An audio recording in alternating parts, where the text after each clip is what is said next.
appears, from what I've seen, the whole thing around him wanting to win the Nobel Peace Prize, the peace board, the being the president that stops all, it appears that he's thinking about how he's going to be remembered. And when I'm looking at some of his interviews recently, he's saying things like, I don't want it to be the case that in 10 years' time or in 5 years' time, the US have to go back in again because like I didn't do a good job. And it made me start to believe that actually one of the reasons why we might escalate this war further from a United States perspective is because legacy changes in hindsight. And if we think about George W. Bush... I think you're putting your finger on it, Stephen. George W. Bush's legacy now is like completely tarnished because of this one war and actually how it ended. Yep.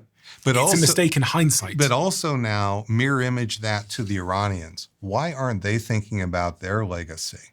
Think about that for a moment. Sure. Why would the supreme leader, 86 years old, decide he's not going to take too many more precautions? How many more months does he had cancer apparently? How many more months does he got? How does he want to go out? How does he really want to go out? What's he want to be remembered for? A coward?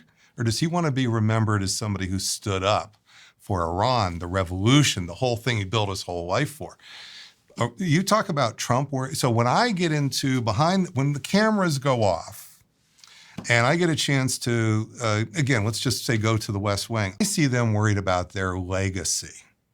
The national security advisors, their assistants, they're worrying about their legacy. Do they want to go down in the history of American history as X, Y, or Z? And this is how humans are. It doesn't stop with like how much money do you have. It's what's going to happen with your legacy.